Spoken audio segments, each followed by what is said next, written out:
ಲೋಕಸಭಾ ಚುನಾವಣೆಯನ್ನ ಗೆಲ್ಲೋಕೆ ಕಮಲ ಪಡೆ ರಣತಂತ್ರವನ್ನ ಹೆಣಿತಾ ಇದೆ. ವಿಜಯೇಂದ್ರ ನೇತೃತ್ವದಲ್ಲಿ ಲೋಕಸಭಾ ಕ್ಷೇತ್ರವಾರು ಸಭೆಯನ್ನ ನಡೆಸಲಾಗ್ತಾ ಇದೆ.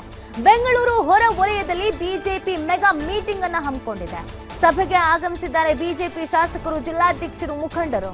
ಕೇಸರಿ ತಿಲಕ ಇಟ್ಟು ನಾಯಕರನ್ನ ಸ್ವಾಗತಿಸಿದ್ದಾರೆ ಬಿಜೆಪಿ ಕಾರ್ಯಕರ್ತೆಯರು.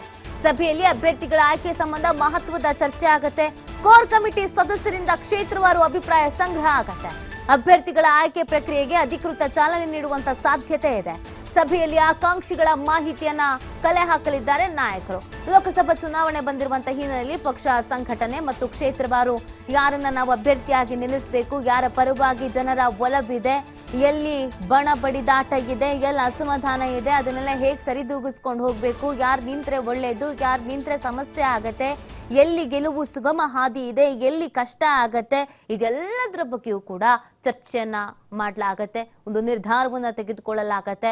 ಸೊ ಅಭ್ಯರ್ಥಿಗಳ ಆಯ್ಕೆ ವಿಚಾರಕ್ಕೆ ಸಂಬಂಧಪಟ್ಟಂತೆ ಪಕ್ಷ ಸಂಘಟನೆಯ ವಿಚಾರವೂ ಕೂಡ ಚರ್ಚೆಯನ್ನ ಮಾಡಲಾಗುತ್ತೆ. ಆ ನಿಟ್ಟಿನಲ್ಲಿ ಮೆಗಾ ಮೀಟಿಂಗ್ 3 ದಿನಗಳ ಕಾಲ ಈ ಮೀಟಿಂಗ್ ನಡೆಯುತ್ತೆ. ಈಗ ಆಲ್ರೆಡಿ ನಾಯಕರುಗಳು ಆಗಮಿಸ್ತಾ ಇದ್ದಾರೆ. ಎಲ್ಲರಿಗೂ ಅದ್ದೂರಿಯಾಗಿ ಸ್ವಾಗತವನ್ನ ಮಾಡ್ಕೊಳ್ತಾ ಇದ್ದಾರೆ. ಎಲ್ಲರಿಗೂ ಶಾಲ್ ಹಾಕಿ ತಿಲಕ ಇಟ್ಟು ವೆಲ್ಕಮ್ ಮಾಡ್ಕೊಳ್ತಾ ಇದ್ದಾರೆ.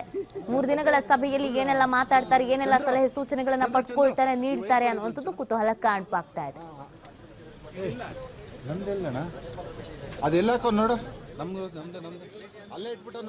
ಎಸ್ ನೋಡಿ, ಬಿಜೆಪಿಯ ನಾಯಕರುಗಳು, ಶಾಸಕರು ಮತ್ತು ಜಿಲ್ಲಾವಾರು ಕಾರ್ಯಕರ್ತರುಗಳು, ಜಿಲ್ಲಾಧ್ಯಕ್ಷರುಗಳು ಎಲ್ಲರೂ ಕೂಡ ಈ ಒಂದು ಮೀಟಿಂಗ್ಗೆ ಆಗಮಿಸ್ತಾ ಇರುವಂತದ್ದು. ಪ್ರಮುಖವಾಗಿ ಈ ಮೀಟಿಂಗ್ ನಲ್ಲಿ ಅಭ್ಯರ್ಥಿಗಳ ಆಯ್ಕೆಯ ವಿಚಾರ, ಕೆಲವು ಕ್ಷೇತ್ರಗಳಲ್ಲಿ ಬಿಜೆಪಿ ಜೆಡಿಎಸ್ ಮೈತ್ರಿ ವಿಚಾರಕ್ಕೆ ಸಂಬಂಧಪಟ್ಟಂತೆ ಅಸಮಾಧಾನವೂ ಇದೆ.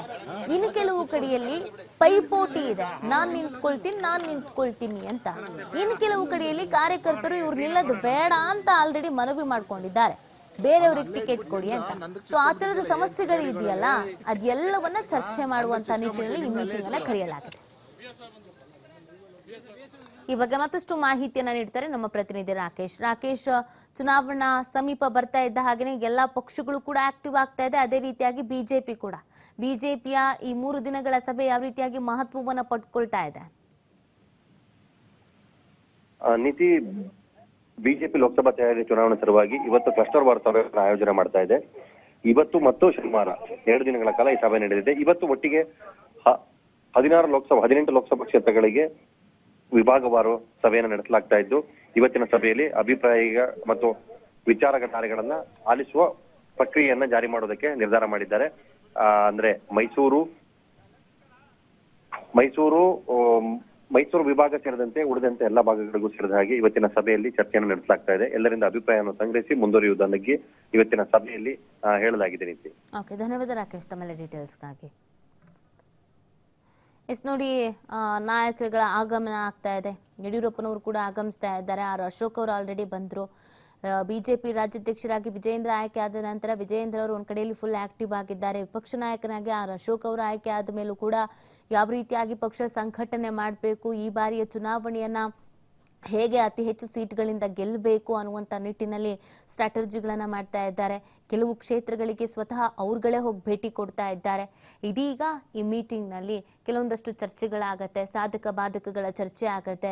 ಪಕ್ಷ ಸಂಘಟನೆಯಿಂದ ಹಿಡಿದು ಪ್ರತಿಯೊಂದು ಕೂಡ ಅಭ್ಯರ್ಥಿಗಳ ಆಯ್ಕೆ ವಿಚಾರ ಸೇರಿದಂತೆ ಯಾವ ರೀತಿಯಾಗಿ ನಾವು ಚುನಾವಣೆಯನ್ನ ಎದುರಿಸಬೇಕು ಅನ್ನುವಂಥ ನಿಟ್ಟಿನಲ್ಲೂ ಕೂಡ ಚರ್ಚೆಯನ್ನ ನಡೆಸಲಾಗತ್ತೆ. ಆ ಕಾರಣಕ್ಕಾಗಿ ಎಲ್ರಿಗೂ ಆಹ್ವಾನವನ್ನ ನೀಡಿರುವಂಥದ್ದು. ಈಗಾಗಲೇ ಬಿಜೆಪಿಯ ನಾಯಕರುಗಳು ಆಗಮಿಸ್ತಾ ಇದ್ದಾರೆ.